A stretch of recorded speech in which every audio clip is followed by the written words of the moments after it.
The heart monitor flatlined at 11:47 p.m. Mason Harrington, 7 years old, son of a billionaire, had 3 minutes before brain death. His father stood frozen outside the operating room, all his billions useless. The doctors had given up. Then she crashed through the doors. A homeless 16-year-old girl in ripped jeans, screaming that she could save him. Security tried to throw her out. She fought back like her life depended on it. In her hand, a crumpled piece of paper. In her eyes, a secret that would destroy a family empire. Nobody knew that the heart she was offering came from the billionaire's own nephew. A boy who died forgotten on the streets while his uncle built towers in the sky. This is the story of how a girl with nothing saved everything, and the impossible sacrifice that exposed a truth buried for 20 years. Before we proceed, kindly subscribe and tell me where you are watching from. Let's dive in. The operating room lights blazed white, harsh and unforgiving. Monitors screamed warnings, each beep a countdown to death. 7-year-old Mason Harrington lay pale as snow on the surgical table, his chest barely rising. His heart was giving up. The surgeons moved with controlled panic, hands steady but eyes afraid. They'd done everything medical science allowed. Now they were out of miracles. Outside the glass window, billionaire Jonah Harrington pressed both palms against the cold surface, his knuckles bone white, his $3 billion empire suddenly worthless. He'd received the call 72 hours ago. 3 days to find a donor match or watch his only son die. 72 hours to move heaven and earth. He'd made calls to every hospital from Boston to San Francisco. He'd offered $10 million for priority placement. He'd begged, threatened, and bargained with God himself. None of it mattered. His son was dying, and all the money in the world couldn't stop it. If you've ever felt completely powerless while watching someone you love slip away, you know this pain. If you've ever realized too late that success means nothing without the people who matter, then you understand what Donovan felt in that moment. Have you ever had to choose between pride and love? Drop a heart in the comments if you've faced an impossible choice, because this story will shake everything you believe about power and miracles. Inside the operating room, the head surgeon glanced at the wall clock. His jaw tightened. A nurse whispered something urgent. He shook his head slowly. Mason's vitals were crashing. Blood pressure dropping. Oxygen levels critical. The anesthesiologist adjusted the ventilator, buying seconds that felt like torture. Donovan's ex-wife Clara stood beside him, tears streaming down her face. She'd been a nurse once, back when they were young and broke and deeply in love. Back before the money. Before the mansions and the yachts and the endless, cold ambition that turned her husband into a stranger. She'd warned him, told him that Mason needed a father, not a Forbes cover story. But Donovan had been too proud, too certain that his wealth could solve anything. Now his wealth mocked him. Clara's hand found his. For the first time in 5 years, they touched without anger. Just shared, helpless grief. "I'm sorry," Donovan whispered. His voice cracked. "I'm so sorry." Then the hallway exploded. Shouting. Running footsteps. Security guards barking orders. A girl's voice rang out, raw and desperate, cutting through the sterile quiet like a blade. "I have information. I can save him. You have to listen to me." Donovan spun around. Through the chaos of white coats and confused staff, he saw her. A teenage girl, no more than 16, thin as a rail, wearing ripped jeans and a dirt-smudged denim jacket. Her dark hair was tangled and wild. Her sneakers were held together with duct tape. She looked like she'd been sleeping on the streets. She probably had been. But in her hand, she clutched a crumpled piece of paper like it was the last lifeboat on a sinking ship. 2 security guards grabbed her arms. She fought them, thrashing, her eyes locked on Donovan. Their gazes met through the glass. She didn't belong here. Not in this world of marble floors and million-dollar surgeries and people who spoke in whispers about stock portfolios. But something in her eyes, something fierce and ancient and true, told Donovan she was exactly where she needed to be. "Who are you?" he demanded, stepping toward her. The guards tried to drag her backward. She planted her feet. "My name is Kira Dorsey," she gasped. "And I know where your son's heart is." The hallway went silent. Donovan's pulse hammered in his ears. Clara's hand flew to her mouth. "What did you say?" Donovan breathed. Kira's eyes blazed. "I said I can save your son. But you're running out of time, and if you don't listen to me right now, he dies." One of the guards tightened his grip. "Sir, she broke through 3 checkpoints. We're calling the police." Donovan raised a hand. "Wait." He moved closer. Studied her. She was trembling, not from fear but from adrenaline. Her knuckles were scraped. Her lip was split. This girl had fought her way here. "Talk," he said quietly. "You have 30 seconds. Kira's chest heaved. She thrust the paper toward him. "This is a donor rejection list from Metro General. One of the names on here is my friend, Jonah. He died 3 days ago in a construction accident. No family. No identity. The hospital listed him as unknown, so his organs are set to be discarded in the morning. But his blood type matches your son's." I checked. Donovan snatched the paper. His eyes scanned the smudged ink, the hastily scribbled notes. His heart lurched. There it was. Blood type AB negative. Same as Mason. Rare. Almost impossible to match. "How do you know this?" he asked, his voice shaking. "Because Jonah was the only family I had," Kira said, and her voice broke. "And before he died, he told me that if anything ever happened to him, someone better make it count." Clara stepped forward, her nurse training kicking in. "If this is real, we have maybe 2 hours to get the paperwork done. We need next of kin approval, organ clearance, surgical prep time." "I'll sign whatever you need," Kira said. "Just save him." Donovan looked into her eyes. Saw no lies. No angle. Just a kid from the streets willing to fight for a stranger's child because it was right. He turned to the nearest doctor. "Prep the team. Now." But what Kira didn't tell him was the secret buried in Jonah's past. A secret written in blood and betrayal that connected her, Mason, and Donovan in ways none of them could imagine. A secret that would tear apart everything Donovan had built and force him to face the one truth he'd spent a lifetime running from. If you want to see how a homeless girl with nothing but grit saved a billionaire's son and uncovered a conspiracy that reaches into Donovan's own family, hit that subscribe button right now. Trust me, you won't believe where this goes. Drop a comment and tell me, would you risk everything for someone you just met? Because Kira's about to gamble her life, and the cost is higher than anyone knows. 72 hours earlier, Kira Dorsey had been invisible. Just another street kid the city walked past without seeing. She'd made her home behind Sal's Diner on 43rd, a narrow alley that stank of grease and rotting garbage but stayed dry when it rained. Cardboard was her mattress. A torn sleeping bag was her blanket. And Jonah was her family. Jonah Reeves had been 22, tall and lean with hands scarred from construction work. And a smile that could light up the darkest corner of the city. He'd found Kira 2 years ago, shivering outside a subway station after she'd run from her 4th foster home. The last one had been the worst. A man with hungry eyes and hands that wandered. She'd grabbed her backpack and disappeared into the night, choosing the streets over that kind of hell. Jonah never asked why she ran. He just shared his food, taught her which shelters were safe, and showed her how to survive. He called her little sister. She called him her guardian angel. They had a routine. Every morning, Jonah went to construction sites looking for day labor.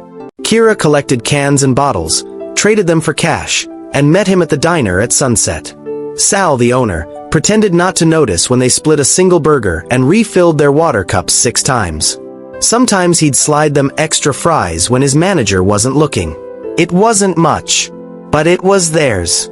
3 nights ago, Jonah didn't show up. Kira waited until midnight, worry gnawing at her stomach.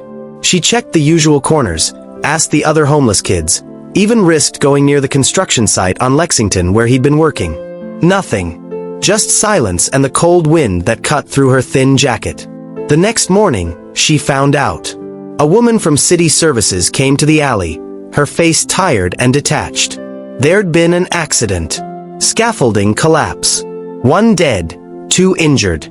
No identification on the body. They were holding it at Metro General Morgue. Kira's world stopped. She'd run 14 blocks to the hospital, her lungs burning, tears freezing on her cheeks. They wouldn't let her see him. No family relation, they said. No proof of identity. She'd screamed at them, begged, but security escorted her out. She spent that night curled behind a dumpster, sobbing until there was nothing left inside her. The second night, she went back. Not to see Jonah, but because she couldn't let go. She waited outside the staff entrance, watching doctors and nurses come and go, hoping someone might tell her what would happen to his body. That's when she saw it. A young hospital intern, rushing to his car, dropped a folder. Papers scattered across the wet pavement. He cursed, grabbed most of them, and sped off. But one page fluttered under a parked car. Kira crawled over and pulled it out. It was a donor rejection list. Names, blood types, case numbers. And there, halfway down, she saw it. Jonah Reeves. Unidentified. AB negative. Organs pending discard. Her hands shook. Attached underneath was another sheet. A transfer request from a private hospital. Urgent heart match needed. Patient. Mason Harrington. Age 7. Time remaining. 72 hours.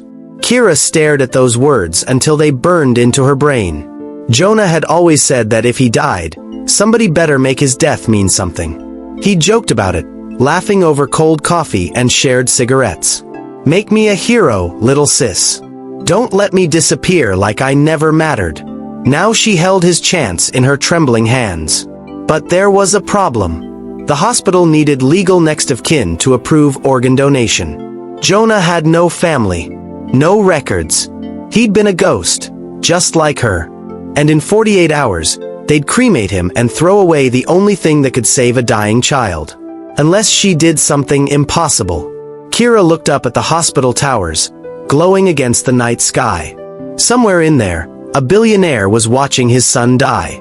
Somewhere in the morgue, Jonah lay cold and forgotten. She made a choice that would change everything. She folded the papers, stuffed them in her jacket, and started planning. But what Kira didn't know was that Jonah had kept secrets too. Secrets about who he really was, and why a street kid with no past had the same rare blood type as a billionaire's dying son. Some coincidences aren't coincidences at all. Have you ever had to fight a system that treated you like you didn't matter? Drop a comment if you've ever felt invisible, because Kira's about to walk into the lion's den with nothing but courage and a crumpled piece of paper. If this story is hitting you, hit that like button and share it with someone who needs to remember that even the powerless can change everything. Donovan led Kira into a private conference room on the hospital's executive floor. The walls were mahogany, the chairs leather, the view overlooking Central Park like a painting of a world she'd never belonged to. Clara followed, along with 2 hospital administrators, a lawyer, and the head transplant coordinator, Dr. Yemi Okonkwo, a woman with silver-streaked hair and eyes that had seen too many families broken by hope and loss. Kira stood in the center of the room, still clutching her backpack, aware that she smelled like the streets. The administrators stared at her like she was a stray dog that had wandered into a 5-star restaurant. "Sit," Donovan said, gesturing to a chair. Kira didn't move. "I'm fine standing." "Sit down," he repeated, his voice harder. "This is going to take time we don't have." She sat, but her spine stayed straight, her chin up. She'd learned early that the moment you showed weakness, people crushed you. Dr. Okonkwo placed the crumpled papers on the table, now flattened and reviewed. She looked at Kira with a mixture of skepticism and curiosity. "You're claiming that this Jonah Reeves is a viable donor match for Mason Harrington. That his organs are being discarded due to lack of identification. Is that correct?" "Yes," Kira said. "And you have proof of your relationship to the deceased?" Kira hesitated. "We weren't blood-related, but he was my family."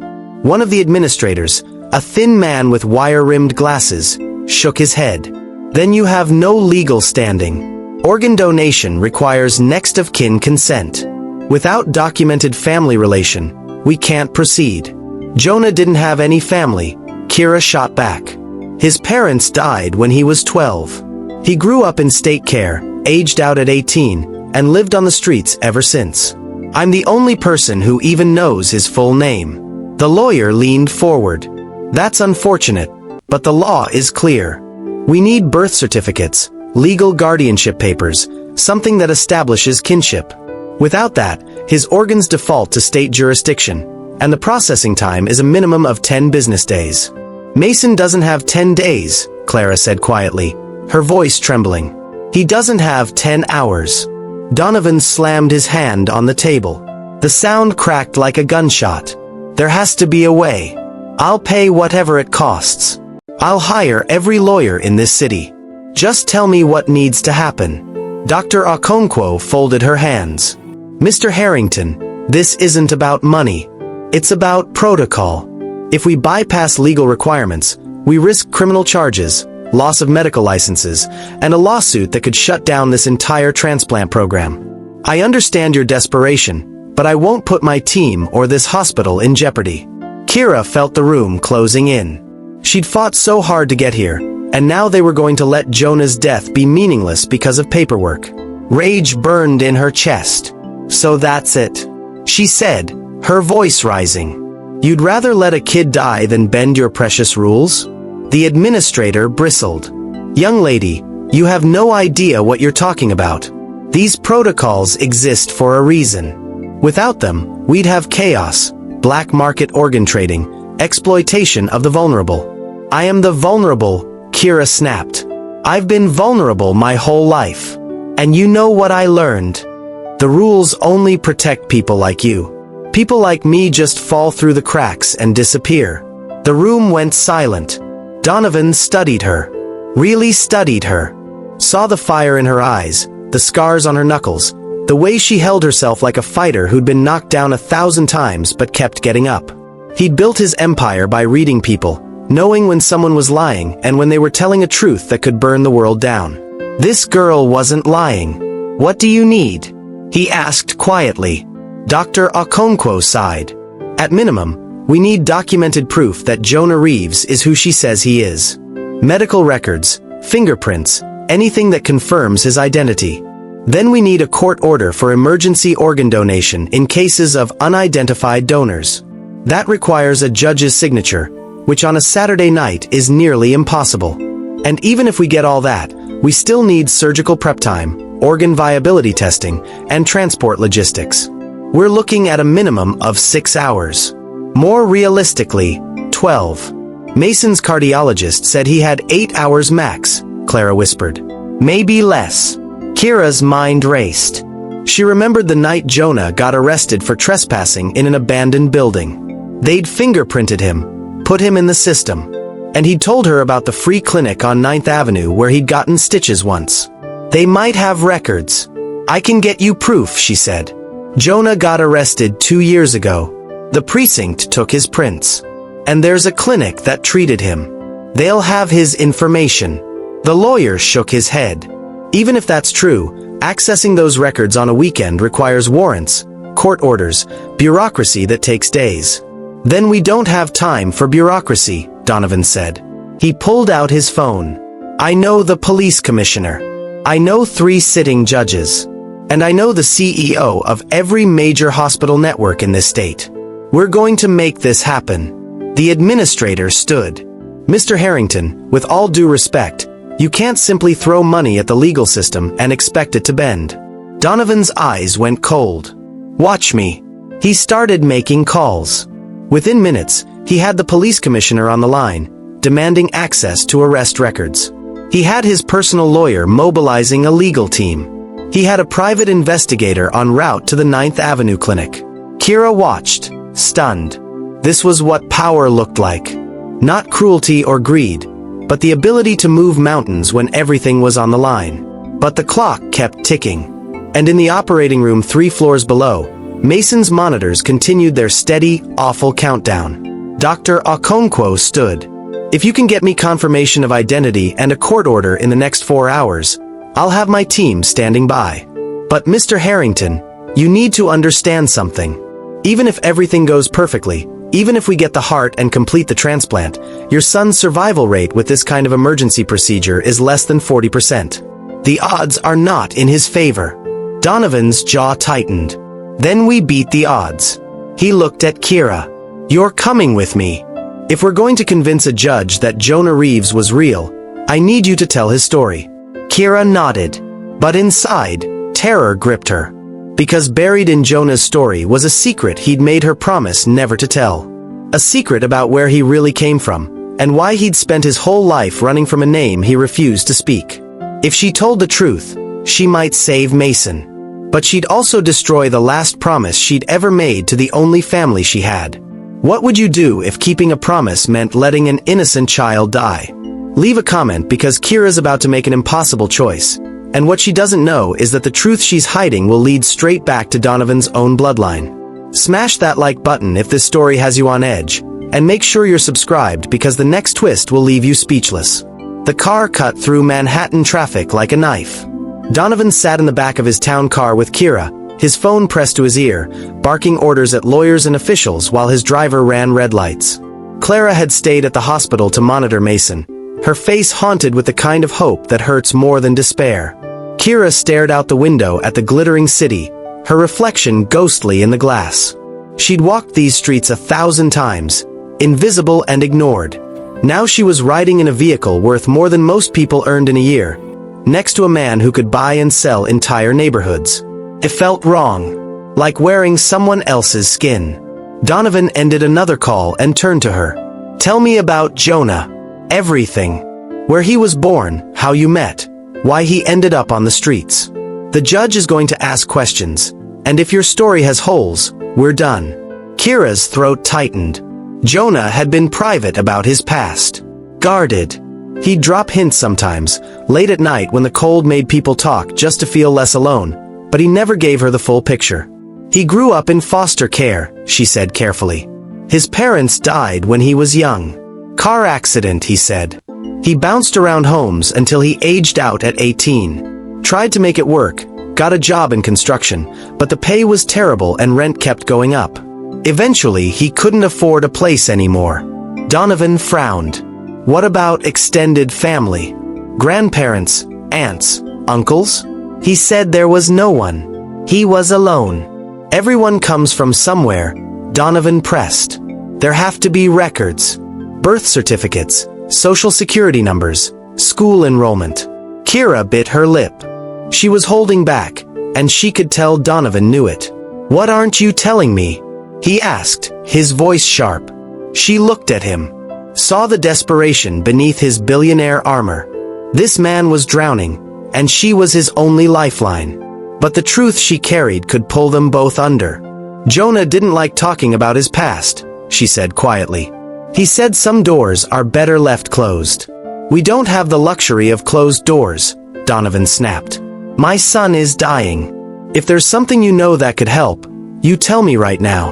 The car stopped outside the 9th Precinct station house, a squat brick building wedged between a bodega and a laundromat. Fluorescent lights buzzed inside, casting everything in sickly yellow. They walked in together. The desk sergeant, a heavy-set man with a gray mustache, looked up from his computer. His eyes went from Donovan's tailored suit to Kira's ripped jeans and dirty jacket. His expression soured. Help you? He asked, his tone making it clear he'd rather not. Donovan stepped forward. I'm Donovan Harrington. I called ahead. Commissioner Graves authorized access to arrest records for a Jonah Reeves, fingerprinted and processed approximately 2 years ago. The sergeant's eyebrows rose. He picked up his phone, murmured something, then hung up. Yeah, I got the call. Still doesn't mean I can just hand over files to anyone who walks in. I'm not anyone, Donovan said coldly. And we're on a time limit. Get me those records now. The sergeant's face hardened. Rich guy walks in here thinking he owns the place. I don't care who you know. There's protocol. Kira saw the precious minutes slipping away. She stepped forward. Please. My friend died. His organs could save a little boy's life. We just need proof that he existed. That he mattered.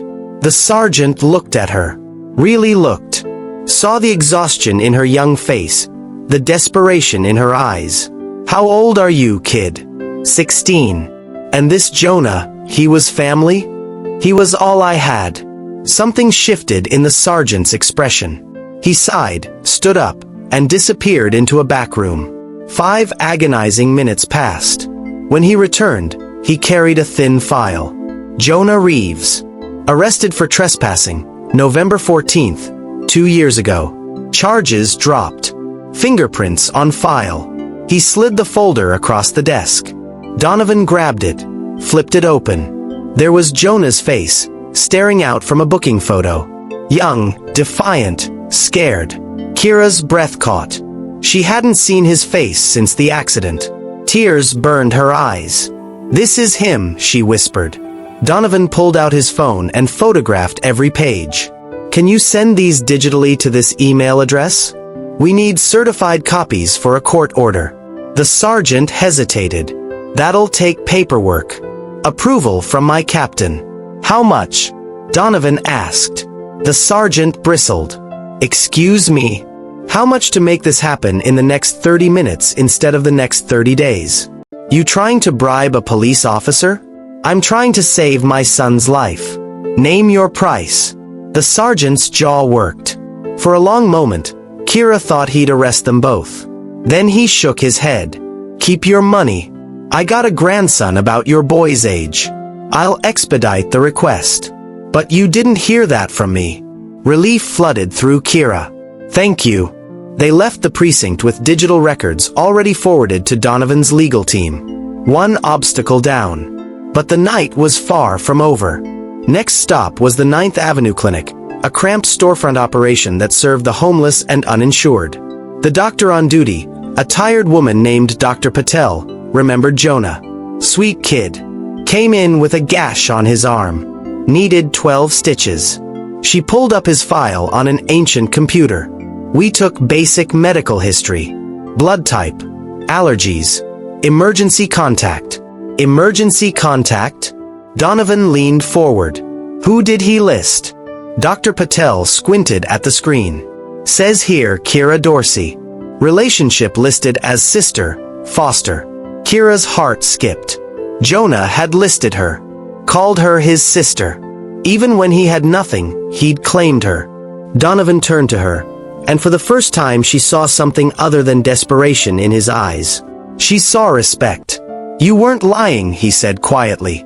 "I never lie," Kira replied. "Lying is what people do when they have something to protect." "I've got nothing." "That's not true," Donovan said. "You have loyalty. You have courage. And right now, you have more integrity than anyone I've done business with in 20 years. The words hit her like a fist to the chest. She'd spent 2 years being treated like trash, like a problem to be swept away. Now a billionaire was telling her she mattered. Dr. Patel printed the records and signed an affidavit confirming Jonah's identity and medical history. Another piece of the puzzle locked into place. By the time they got back in the car, Donovan's lawyer had secured an emergency hearing with Judge Helena Brennan, a no-nonsense jurist known for her late-night court sessions. She agreed to see them at her chambers in 1 hour. But as they sped toward the courthouse, Donovan's phone rang. It was Clara. Her voice was shaking. "Donovan, Mason's crashing. They're losing him. Whatever you're doing, you need to do it faster." The line went dead. Donovan's face went white. He looked at Kira, and she saw the truth written in his eyes. They were out of time. Even if the judge signed the order, even if they got Jonah's heart, it might already be too late. And the secret Kira had been holding, the one Jonah made her swear to keep, was about to explode in ways that would shatter everything. Because Jonah's medical records didn't just show his blood type. They showed something else. Something impossible. A genetic marker that connected him to a family he swore didn't exist. A family named Harrington. If you think you know where this is going, you're wrong. Comment below if you've figured out the connection, and hit that subscribe button because what happens in that judge's chamber will reveal a conspiracy that goes back decades. Don't you dare click away now. Judge Helena Brennan's chambers smelled like old books and black coffee.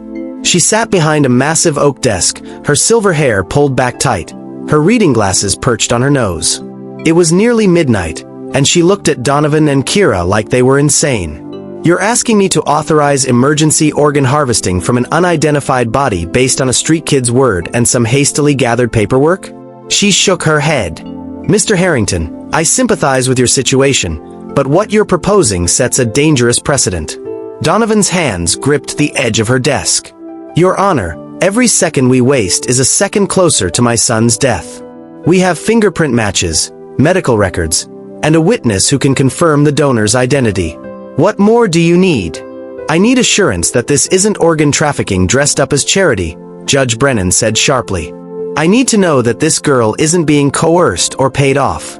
And I need to understand why a homeless man with no connections has the same rare blood type as a billionaire's son. That's one hell of a coincidence. Kira stepped forward. It's not a coincidence. It's a miracle.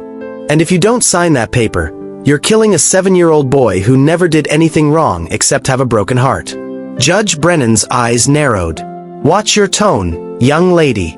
Why? Kira shot back. So I can be polite while a kid dies? I've spent my whole life watching the system crush people like me because we don't have the right address or the right last name. Jonah died alone. Nobody claimed him. Nobody cared. But he was good. He was kind. And he told me that if his life ever meant something, it would be because he helped someone who needed it. So please, Your Honor, let his death mean something. The room fell silent. Judge Brennan removed her glasses. Wiped them slowly. Put them back on. I'll sign the order on one condition. I want a full investigation after the fact. If I find out any part of this was fraudulent, I'll have everyone in this room arrested. Understood. Understood, Donovan said. She signed the document with swift, angry strokes. You have your order. Now get out of my chambers and save that boy.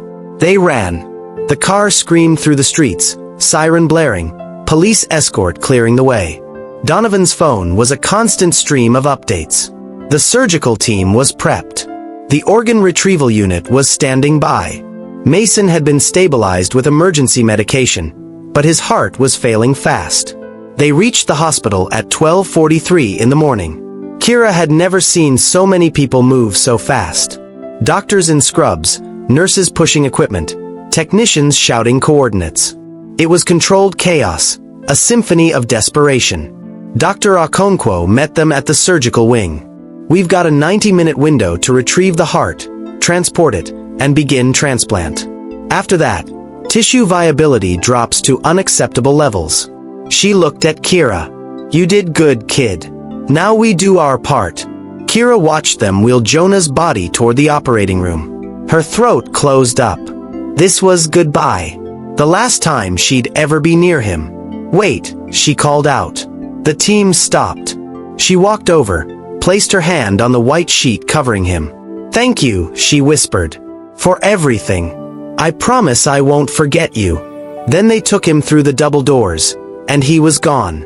2 hours later, Mason Harrington had a new heart beating in his chest. The surgery was a success. Against all odds. The transplant took. His vitals stabilized. His color returned. The monitors that had screamed warnings now hummed with steady, beautiful rhythm. Donovan collapsed into a chair outside the recovery room and wept. Clara held him, and for the first time in years, they cried together. Not as ex-spouses, but as parents who'd just been given their son back. Kira stood in the corner, watching. She felt empty, relieved, exhausted beyond words. A nurse approached her with a smile. You should be proud. You saved his life. Kira nodded, but she didn't feel proud. She felt like she'd just said goodbye to the last piece of her heart. Donovan stood, walked over to her. His eyes were red, his face raw with emotion. I don't know how to thank you. Name anything. Anything in the world. It's yours. Kira looked at him. At this man who had everything except the one thing that mattered. She thought about Jonah, about the promise she'd made, about the secrets still buried in paperwork no one had read closely enough. Just make sure people remember him, she said quietly. Jonah Reeves. Make sure the world knows he mattered. I will, Donovan promised. I swear it. Kira turned and walked toward the elevator. Where are you going? Clara called after her. Kira didn't answer. She stepped into the elevator, and the doors closed.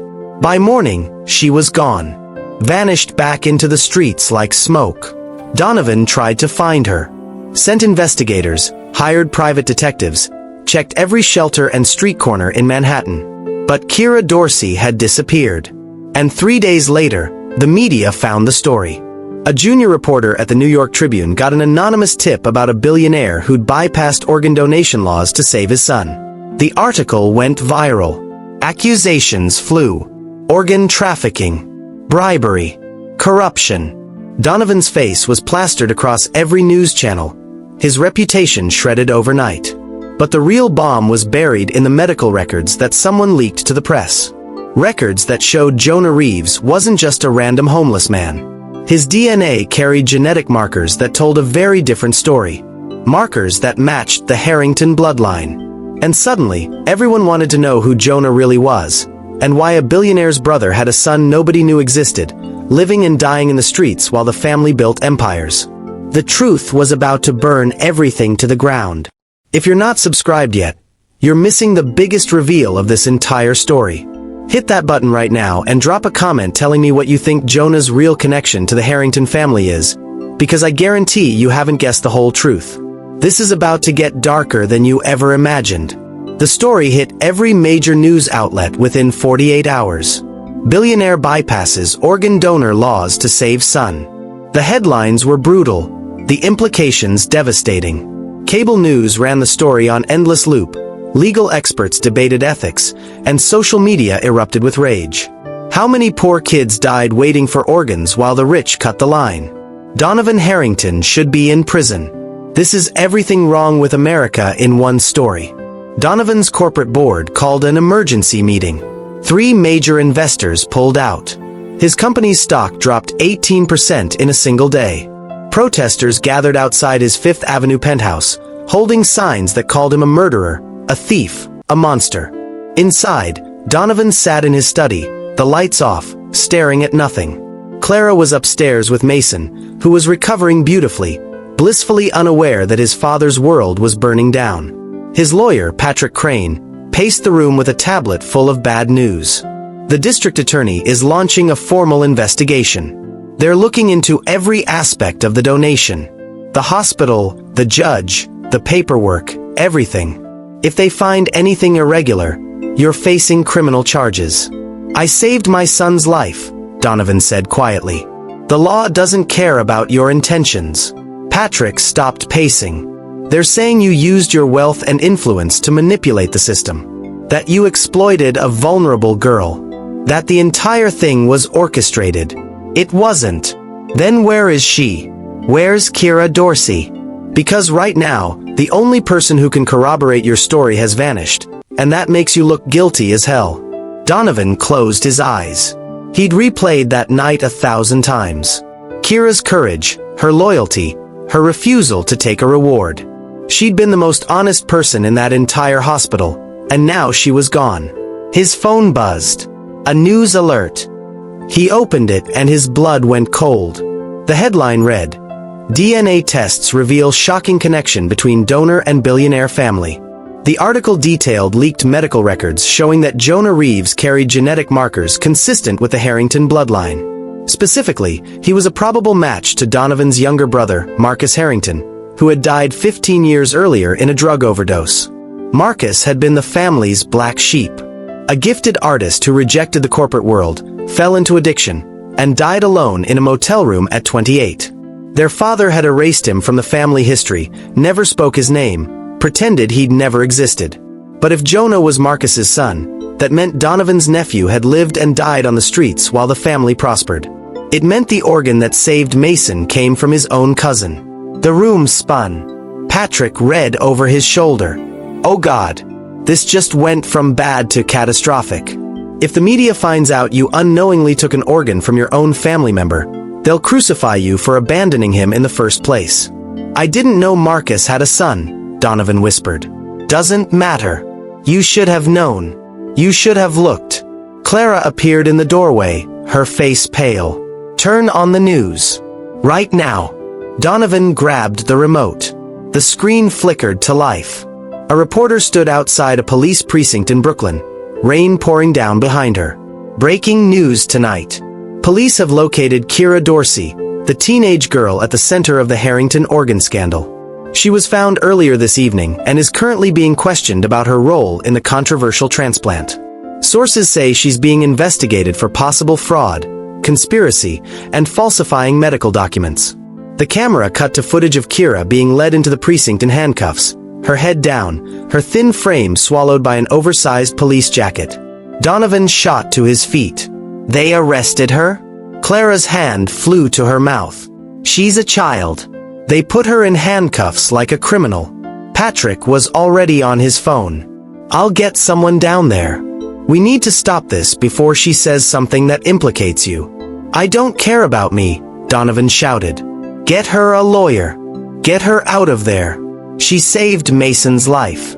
And if the DNA results are accurate, Clara said slowly, she might be family. Donovan turned to her. What?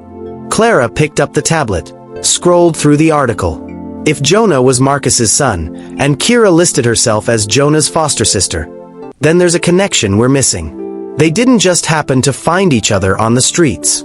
She knew who Jonah was. Maybe she knew who you were too. No, Donovan said. She had no agenda. I saw it in her eyes. Did you? Clara challenged. Or did you see what you wanted to see? A poor girl playing hero so you wouldn't ask the hard questions? That's not who she is. Then why did she disappear the moment Mason was safe? Why didn't she stay for the reward? For the gratitude, for anything? Clara's voice rose. Because maybe she knew this would all come out. Maybe she was covering her tracks. You're wrong, Donovan said. Am I? Then where is she now, Donovan? Why is she sitting in a police station refusing to talk? Because she's scared, Donovan said. Because the system has chewed her up her entire life, and now it's doing it again. His phone rang. Unknown number. He answered. Mr. Harrington? A young voice said. It's Kira. His heart stopped. Kira, where are you? Are you okay? I'm at the precinct. They're saying I falsified documents. That I lied about Jonah. Her voice cracked. I didn't lie. I just didn't tell you everything. What does that mean? It means Jonah made me promise never to tell anyone who his father was. He was ashamed. He didn't want the Harrington name. He said your family destroyed his dad, and he'd rather die unknown than be connected to you. Donovan's chest tightened. Kira, listen to me. I'm sending a lawyer. Don't say anything until they get there. There's something else, she said. Something the DNA test is going to show. Something about me. What? I'm not just Jonah's foster sister, Mr. Harrington. I'm his half-sister. Same father. Different mothers. Marcus Harrington had 2 kids nobody knew about. And we both ended up on the streets while you lived in a penthouse. The line went dead. Donovan stood frozen, the phone still pressed to his ear. Clara stared at him, her face white. What did she say? She said Marcus had 2 children. Jonah and Kira. They're both my family. And I never knew they existed. The weight of that truth crushed him. His brother's children. His niece and nephew. Living in alleys, eating from dumpsters, fighting to survive while he built skyscrapers and collected art. And one of them had died to save his son. The other was sitting in a jail cell, blamed for a miracle she'd made happen with nothing but courage and love. Outside, the protesters chanted. Inside, the empire crumbled. And somewhere in the margins of the city, the ghosts of abandoned family waited for justice. This scandal just became a family war, and the secrets that are about to come out will destroy reputations, end careers, and force Donovan to face the one question he's been avoiding his whole life. What does it profit a man to gain the whole world but lose his soul? Comment below if you think Donovan deserves what's happening to him, and smash that subscribe button because the courtroom showdown will leave you absolutely shattered. The courtroom was packed. Every seat filled with journalists, legal observers, and curious citizens who'd followed the scandal like a television drama. Camera crews lined the back wall. Sketch artists hunched over their pads. The air buzzed with anticipation and judgment. Donovan sat at the defense table in a suit that cost more than most people's monthly rent, but he'd never felt more exposed. Beside him, Patrick shuffled papers with the nervous energy of a man who knew he was fighting an uphill battle. Across the aisle, the prosecution team looked confident, their case built on public outrage and damning headlines. This wasn't a criminal trial, not yet. It was a preliminary hearing to determine if charges should be filed. But everyone in that room knew it was really about something else. It was about class, about privilege, about whether billionaires played by different rules. Judge Catherine Morales presided, a stern woman in her 60s with a reputation for being unmoved by wealth or celebrity. She banged her gavel, and the room fell silent. We're here to determine whether Donovan Harrington violated organ donation laws and whether there was conspiracy to defraud the medical system. She looked directly at Donovan. Mr. Harrington, you'll have the opportunity to present your case. But I warn you, this court will not be swayed by money or influence.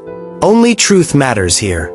The prosecution called their first witness, a hospital administrator who testified about irregularities in the paperwork, a legal expert who argued that the emergency court order was obtained under false pretenses, a journalist who detailed the leaked DNA evidence connecting Jonah to the Harrington family. Each testimony painted Donovan as a corrupt billionaire who'd exploited a vulnerable girl and manipulated the system to save his son while letting his own nephew die in obscurity. The media ate it up. Then Patrick stood. "Your Honor, I'd like to call Clara Pierce to the stand." The courtroom murmured. Clara hadn't spoken publicly since the scandal broke. She'd stayed silent, protecting Mason from the chaos. But now she walked to the witness stand in a simple blue dress, her hands trembling. The bailiff swore her in. Patrick approached gently. "Ms. Pierce, you were married to Donovan Harrington for 8 years. You share a son, Mason. Can you tell the court what kind of father he is?" Clara's eyes found Donovan across the room. Objectively, he was terrible for most of Mason's life. He missed birthdays, skipped school plays, prioritized business deals over bedtime stories. Our marriage fell apart because I couldn't compete with his ambition. The prosecution smiled. This was helping their case. But Clara wasn't finished. When Mason got sick, everything changed. Donovan didn't just throw money at the problem. He sat by that hospital bed every single night. He read stories. He held Mason's hand. He became the father I always knew he could be, but only when he thought he was losing everything. Her voice broke. The night Kira walked into that hospital, Donovan could have ignored her. She was nobody. A street kid with a wild story and no proof. But he listened. Not because he's corrupt, but because he was desperate enough to believe in miracles. And that girl gave us one. She wiped her eyes. Kira Dorsey didn't con anyone. She fought through every barrier the city put in front of her to save a child she'd never met. And if this court punishes her for that, then we've lost more than justice. We've lost our humanity. The courtroom was silent. The prosecution cross-examined, trying to poke holes in her testimony, but Clara held firm. When she stepped down, there wasn't a dry eye in the gallery. Next, Patrick called Kira to the stand. She walked in wearing clothes that actually fit, provided by a victim services advocate. Her hair was clean, pulled back, but her eyes still carried the wariness of someone who'd learned young that the world was not kind. She sat down, looked out at the crowd, and Donovan saw her flinch at the cameras. Patrick started gently. "Kira, how old are you?" 16. "And how long have you been homeless?" 2 years. "Give or take. Tell the court about Jonah Reeves." Kira's hands gripped the armrests. "Jonah was the first person who ever protected me. Not for money. Not because he wanted something. Just because he was good. When he died, I wanted his death to matter. That's all I was trying to do." "Did Donovan Harrington pay you to falsify documents?" "No." "Did he coerce you in any way?" "No." "I went to him. I made him listen." Patrick nodded. "You mentioned that Jonah was Marcus Harrington's son. How did you know that?" "Jonah told me before he died. He said his father was some rich guy who overdosed before he was born. His mom tried to contact the family once, asking for help. They sent her a check and a legal document telling her to never use the Harrington name. She took the money and disappeared. Jonah grew up thinking his dad's family threw him away like trash. The courtroom erupted in whispers. Donovan's face went white. Judge Morales banged her gavel. "Order." Kira continued, her voice stronger now. "Jonah made me promise never to tell anyone who his father was. He didn't want pity. He didn't want money. He just wanted to be his own person. But when I saw that little boy dying, I knew Jonah would have wanted to help. So I broke my promise." Tears ran down her face. "And if that makes me a criminal, fine. Arrest me. But don't you dare say I was working with Mr. Harrington to scam anyone. He didn't even know Marcus had kids until the DNA test came out." The prosecution stood for cross-examination. The lead attorney, a sharp woman named Diana Rost, approached with a folder. "Ms. Dorsey, you said Jonah was your foster brother.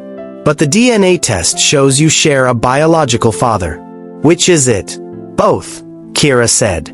"We had the same dad. Different moms. We met in a group home when I was 13. Neither of us knew we were related until we compared stories and realized our moms both had affairs with the same guy. So Marcus Harrington had 2 illegitimate children, and neither of you came forward until it was convenient? We didn't come forward because nobody cared," Kira snapped. "You think we wanted to be connected to a family that looked at us like mistakes? Jonah's mom died when he was 14. Mine left me at a fire station when I was 3. We survived because we had each other. Not because anyone with money gave a damn." Diana's expression hardened. "Convenient that you only revealed this connection after Mason Harrington received the transplant." Kira leaned forward. "You want to know what's convenient? A system that lets rich kids get hearts while poor kids get cremated and forgotten. A system that treats people like me as invisible until we're useful. I didn't ask for any of this. I just tried to do the right thing." She looked directly at the judge. "If doing the right thing is illegal, then I guess I'm guilty." The courtroom fell silent. Judge Morales studied Kira for a long moment. Then she looked at Donovan. "Mr. Harrington, stand up." Donovan rose. "Did you know Marcus had children?" "No, Your Honor. I didn't." "If you had, what would you have done?"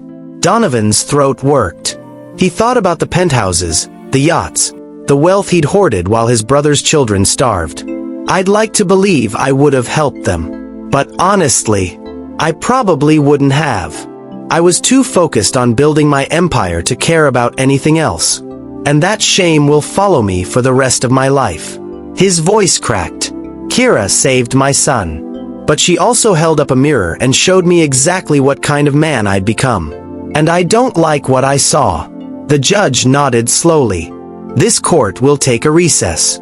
I'll deliver my ruling in 1 hour." She banged the gavel. As the crowd filed out, Donovan crossed the aisle. Kira stood, guarded. He looked at her, this fierce, broken girl who shared his blood. "I'm sorry," he said, "for everything Marcus went through. For what you and Jonah went through. I can't undo it. But I swear to you, I'll spend the rest of my life trying to make it right." Kira studied him. "I don't want your money." "Then what do you want?" She thought for a moment. "I want people like Jonah to be remembered. I want kids like me to stop being invisible." "Then help me," Donovan said. "Help me build something that matters." Before Kira could answer, Clara's scream shattered the moment. She burst through the courtroom doors, her face twisted in terror. "It's Mason." He collapsed. "They're rushing him to the hospital. Something's wrong with his heart." The world stopped. The transplant was failing. And the miracle they'd fought so hard for was about to turn into a nightmare that would demand the ultimate sacrifice. If your heart is racing right now, drop a comment and tell me you're still with this story. Hit that like button if you believe in second chances, and make sure you're subscribed because what's coming is going to break you in ways you can't imagine. We're almost at the end, and I promise you, the conclusion will stay with you forever. The emergency room was chaos. Doctors swarmed around Mason's small body while monitors shrieked warnings. His new heart was rejecting. The organ that had saved him was now killing him. Donovan stood outside the glass partition, his hands pressed against the window, watching his son die for the second time. Clara sobbed beside him, her whole body shaking. Kira stood frozen, her face pale, guilt eating her alive. "This is my fault," Kira whispered. Jonah's heart wasn't meant for him. Dr. Okonkwo emerged from the trauma room, pulling off her surgical mask. Her expression was grave. "The rejection is severe. We're doing everything we can, but his body is fighting the transplant. We've got maybe 6 hours before total organ failure. What are his options?" Donovan demanded. "Another transplant. But given his weakened state and the time frame, the chances of finding another match are virtually zero." Clara's legs buckled. Donovan caught her. "There has to be something," he said desperately. "Another treatment, experimental drugs, anything." Dr. Okonkwo hesitated. "There's one possibility. A cellular therapy that's still in trial phases. It uses the donor's living relative stem cells to help the recipient's body accept the organ. It's risky, unproven, and we'd need a genetic match from Jonah's bloodline." Everyone turned to Kira. She stepped forward. "I'm his half-sister. Would that work?" "Possibly. But the procedure is dangerous. We'd be extracting bone marrow, processing it rapidly, and injecting it directly into Mason's heart tissue. There are risks. Infection, immune response, even paralysis if something goes wrong." "I'll do it," Kira said without hesitation. Donovan shook his head. "No. You don't have to do this." "Yes, I do." Kira's eyes blazed. "Jonah died saving Mason. I'm not letting that mean nothing. If there's even a chance this works, we take it." "Kira, you're 16 years old," Clara said gently. "This isn't your responsibility." "Maybe not, but it's my choice." Dr. Okonkwo looked at the clock. "If we're doing this, we need to start now." 20 minutes later, Kira lay on a surgical table while a needle the size of a pen pierced her hip bone. The pain was white-hot, blinding. She bit down on a leather strap and didn't scream. Tears streamed down her face, but she stayed still while they extracted the marrow her nephew needed to live.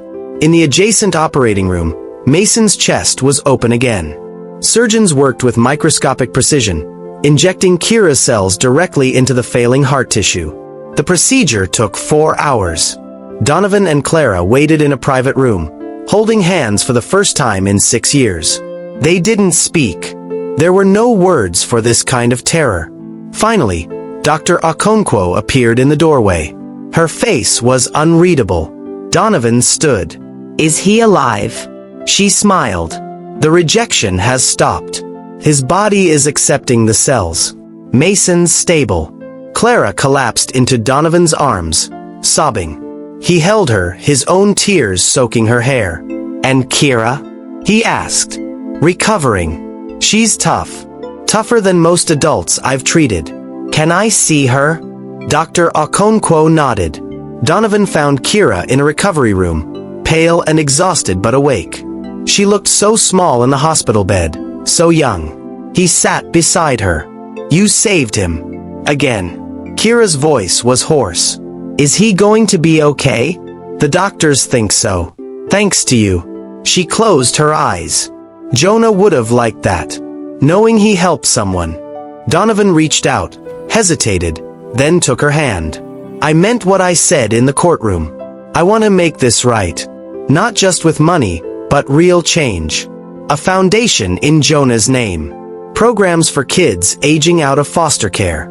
Housing, education, medical care. Everything you and Jonah never had." Kira opened her eyes.